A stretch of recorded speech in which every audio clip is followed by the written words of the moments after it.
Welcome to something special. Welcome to TEDx. This TEDx event is part of a global conversation that takes place every day in every corner of the world. In schools, in theaters, in workplaces, even in prisons, people gather to hear the best ideas bubbling up in their communities. More than 3,000 TEDx events are held every year in 170 countries. It's a remarkable thing. TEDx events are self-organized under a license from TED, a non-profit organization devoted to discovering and sharing powerful ideas in the form of TED Talks. It's not TED itself, but your local TEDx team of volunteers that has done all the work to put on today's event, including booking all of the speakers. It's this team's ideas, dedication, and time that have made this possible. We really hope today's program sparks an exciting conversation. This is a day for curiosity and for skepticism, for inspiration and for action. The more you enter into it, the more you will take out. And now, on with the show. Hello everyone. Welcome to TEDx IMT Ghaziabad. I'm Muskan Nautiyal. I am Indrajit Singh Thaliwal. And we will be your hosts for the evening. Last year, owing to the second wave of the pandemic that shook our nation, we had to back up from the event. That was unfortunate. However, we're back now with TEDx IMT Ghaziabad online, where you can have the TEDx experience from the safety and comfort of your homes. TEDx is a place where thoughts are shared, stereotypes broken, and the ideas are born. And this year, we have taken a theme that we hope will connect in deep with your heart and soul. To push you past your dark times and cherish the light in you, we present to you the theme, Lumos Nox, Light in Darkness. Our last speaker for the evening is best known as the founder of the NGO Prayas, which is dedicated for the welfare, education, and protection of children, youth, and women. He has also been the chairman of the Delhi Commission for Protection of Child Rights from 2007 to 11. Also an active member of youth-related activities at the UN, UNICEF, and initiatives in India, Nepal, and Bangladesh. Let's welcome Mr. Amod Kanth.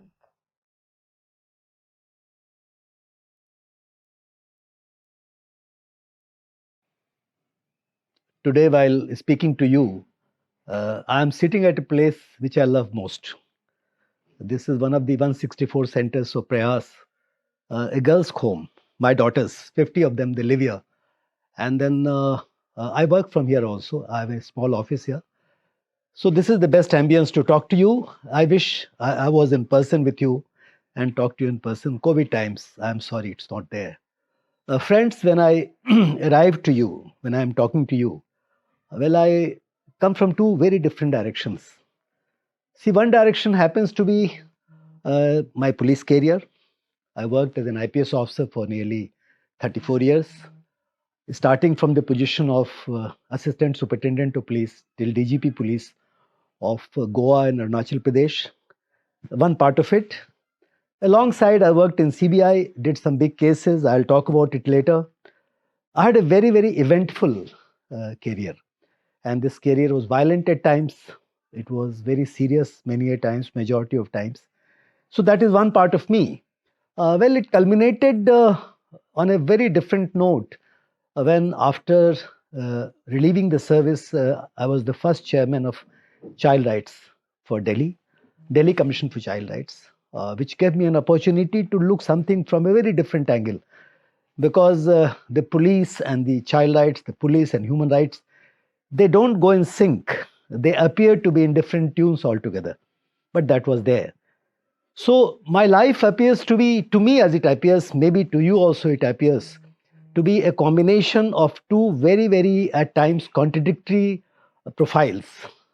Police, as you understand very well, has a different kind of format to work, has different kind of character.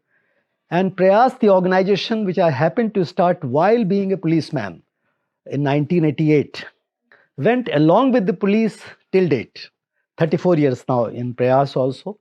And Prayas is not the only thing which I did in the voluntary sector. Apart from Prayas, there are several other organizations and activities which engaged me all these years. And chance would have it that as Deputy Commissioner of Police Crimes of Delhi in 1988, I started Prayas in one of the most violent decades of Delhi. 1980s was the most violent decade. 1984 riots, assassinations and killings galore, bomb blasts, any number of them. In those times, a small problem was there which was troubling me a bit.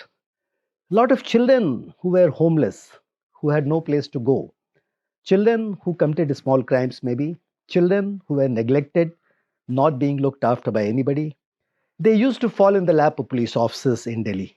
And since I was in charge of something called Missing and Found Squad of Delhi Police, children being part of it, it was a problem to keep these children somewhere, to look after them for a very small period.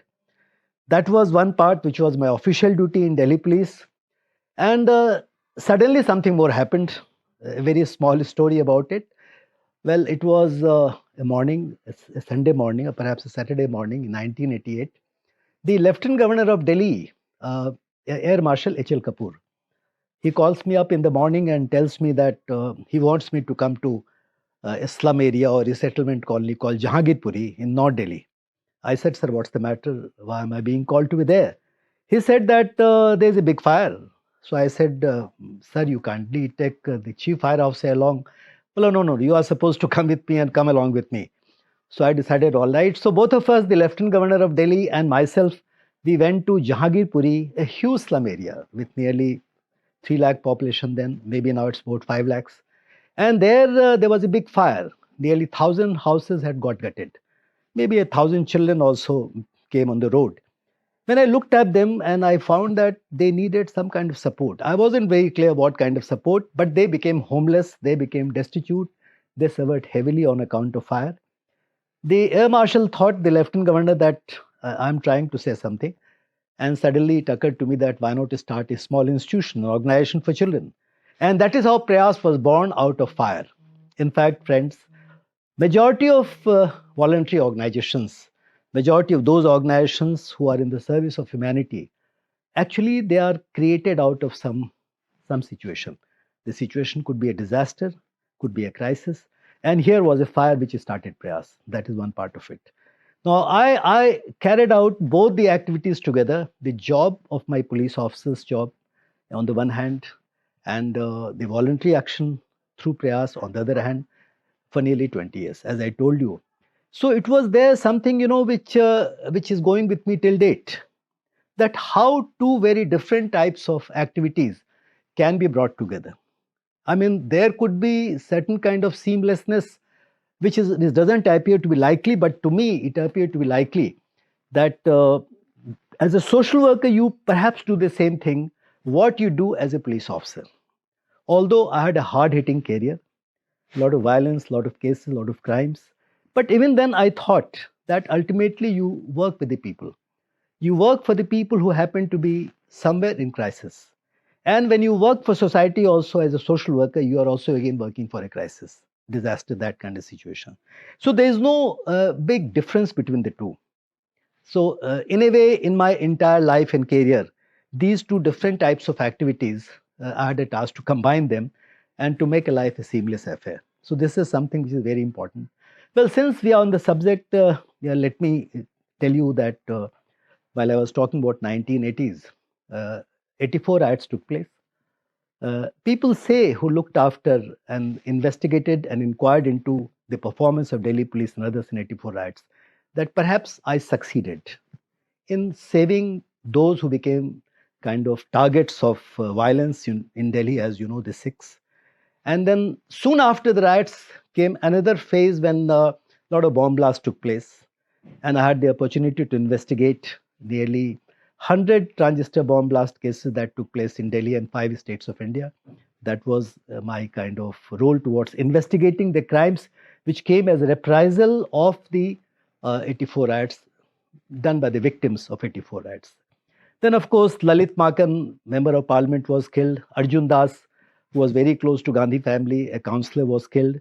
General A.S. Vaidya, who happened to be the chief of army staff, who had not led but supervised the Golden Temple operation. That is, you know it very well about that. So they were all assassinated by the people because the army assault on Golden Temple had gone into the hearts of people, which led to the assassination of Mrs. Gandhi. And assassination led to all these crimes, all these violence, and all these bomb blasts, which I had a chance to investigate. Besides that, since I had opportunity to work as Deputy Commissioner of Police Crime in Delhi for 5 long years, and I was leading the counter-terrorist operations, when I joined CBI in 1991, the first case which came to me was Rajiv Gandhi assassination. The former Prime Minister of India. Something happened in Chennai and something happened in Sri Lanka, and he was assassinated. He was killed by LTT. So because of my experience in the counter-terrorist cases, I was handpicked for that case, and I remained in Chennai for nearly 1 year investigating Rajiv Gandhi case. So that is the kind of cases I did. Subsequently, friends, you would like to know that among important investigations, well, Jessica Lal case, much talked about case, BMW case, Ramesh Sharma case, and the notorious Tihar escape case of Charles Sobraj. All of it I had a chance to investigate in my career in Delhi Police and CBI, etc. Well, recently a book has been published by Bloomsbury, my police memoirs, which is called Khaki in Dusty Storm. The second one is likely to come. So now, of course, this is one part of my life. I do not know what message I am communicating to you by narrating these stories. But the other part of life was the voluntary sector. The voluntary organizations are extremely important for India. This country has a lot of contradictions. Today, when we are there in 2021 and we look at what has been happening recently, perhaps you'd know that nearly 83% of India's population got very, very badly affected on account of COVID. The migrants suffered a lot. You know the stories about the migrants. Majority of population who happen to be not so rich, middle class, lower classes economically, they suffered a lot. That is one part of it. Now I read this story that the number of billionaires in India has astronomically gone up. As against 100 billionaires, today we have got 141 billionaires who became billionaires during the past 1 and 2 years during COVID times. I understand that on the one hand, majority of Indians suffered heavily economically, became poorer than before. The rich became richer. Why it happened, one has to see. And when I work for the people, these kind of people who are deprived and poor, well, I have some interest in their life, and I try to understand what's happening around me. I would like you to understand what's happening around you, because that is how it makes a person to be socially conscious and socially useful. Now, there is something I would like to narrate very briefly about it. When you look at India's socio-economic profile, you find that on the one hand, India happens to be fifth largest economy in the world. Incidentally, India also happens to be third biggest military power. That is one part of it. On the other side, if you look at the poverty and deprivation in this country, well, I think the latest reports are extremely alarming. It's really startling for us that in the latest human development indicators, India's position happens to be 130 or 129 among about 188 countries. Recently, Niti Aayog has a body called CSO Standing Committee, of which I happen to be joint coordinator now. Leading voluntary organizations are members of it. So I fall back on Niti Aayog's reports, which is India's think tank led by the Prime Minister of India. Now, there a report has come that multi-dimensional assessment of poverty indicates that nearly 23% of Indians happen to be below poverty line. In states like Bihar and other states, 50%, more than 50% people, they happen to be below poverty line. So that is one part of it. So human development indicators, the poverty indicators, the hunger index, the latest hunger index says that India's position on the hunger index globally used to be 97 and now it has become 107. It's a very sad situation that a country which is so powerful, a country which happens to be among the world's largest economy, also happens to be among the most poor in the Committee of Nations. So this kind of contradiction, well, I think personally, since I'm trying to understand myself, where do I stand and where do you stand in the given situation, I'd like to further narrate that, well, this contradiction is not something which is unreal. This contradiction is not something which is far away. It is next to you, it is around us, and we should be conscious of it. Now, this is broadly the understanding through which I work and through which I operate, both in the government and outside, wherever I had chance to operate, but more in the social sector and voluntary sector, because India has nearly 3.2 million voluntary organizations, and Prayas, of which I happen to be the founder secretary, working for 34 years now, happen to be maybe amongst leading 200 organizations, because we have nearly 600 professionals working for us. We have 164 centers operating in 10 states of India. So we are there close to close. Nearly 40,000 footprint is there in Prayas every day. So we try to help those people, those women, those children, those youth, those kind of people who are deprived and poor. So that is part of it.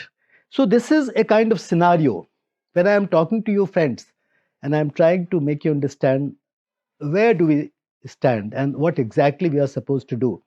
Well, it occurs to me that if you understand India's developmental process and the sectors under which this country has to operate, on the one hand, you have got the democratic institutions from panchayat to parliament who are very powerful, who happen to be the real masters in the democratic process. Second is India's bureaucracy, which is equally powerful and really controls this country, of which I was a part for nearly 34 years. The third happens to be the market economy, where India has become a very powerful country. And we have got any number of startups, any number of unicorns, brilliant youngsters making big deals. All that is happening on the third side. And the fourth happens to be India's voluntary sector, about which I have told just now. And this voluntary sector, that is civil society organizations, call them non-governmental organizations, call them community-based organizations, they are very, very important, and more important for the reason that these are the organizations which are supposed to bring about some kind of change, socio-economic transformation, where the gap between rich and poor is less, where those millions and millions of people who are suffering a great deal, they are supported, they are looked after. This is the job of the voluntary sector. The voluntary organizations are supposed to do it. And when you talk of voluntary organizations, let me clarify another position, that there is something called social sector. The social sectors and the voluntary sector, they interface. In the government parlance, or maybe in the parlance of common developmental process, the social sector is represented by or represents the children who are deprived, the children, the women, the elderly, the disabled, and these kind of people. These different segments of society who need our support, for whom the voluntary sector also operates across the country. On the other side, thematically, we talk about health, we talk about education, we talk about poverty alleviation, we talk about environment. These are the various areas in which the government has a very, very important role to play. I mean, the government's role in the social sectors and the voluntary organizations' role in the social sector, they coalesce. They have the same ground to operate. And that is where I say that the value of the voluntary organizations is really such that it can't be exaggerated, and it has to be a partnership. And the partnership between the government, the market economy, or the corporate or the business houses, and the voluntary organizations is extremely important. I wish India's political masters, or those who are in the politics and in the business of being the representatives of the country at different levels, they also had the sensitivity to understand what is their role in the social sector, what is their role as voluntary sector also. There is no contradiction between, let's say, the police operating on the one side, or the government officials operating in a democratic system, or the politicians operating on the different side, who also happen to be for the people, by the people, of the people, and the voluntary organizations which are supposed to be part and parcel of the civil society organizations and systems. They also operate on the ground for the people. So these are basically, kind of situations which may appear to be a little chaotic, because this country is so chaotic, so complex.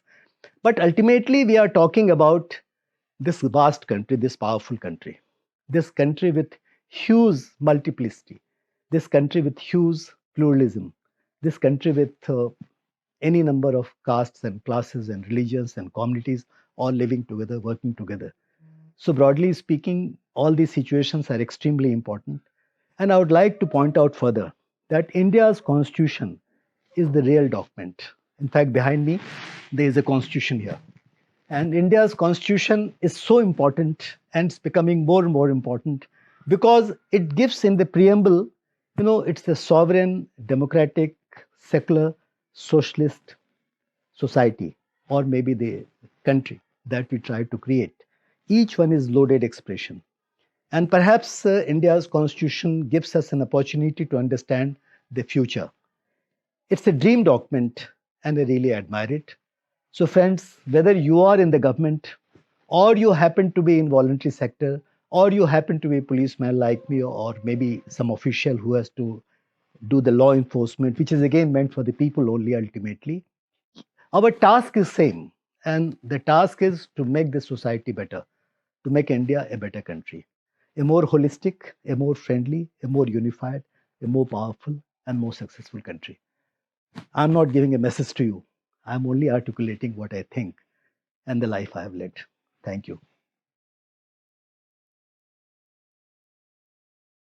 We would like to thank our esteemed speakers for making time for us and our beloved audience. We would also like to extend our gratitude to our institution IMT Ghaziabad and our director Dr. Vishal Talwar for guiding us in hosting TEDx IMT Ghaziabad 2022 edition amidst the pandemic. Last but not the least, we would like to thank our sponsors, Indian Oil Corporation Limited, Safe Express, Cremica, Plum Body Lovin, Barbecue Nation, Amar Ujala. Without whom, the event wouldn't have been possible. This brings us to the end of this wonderful journey.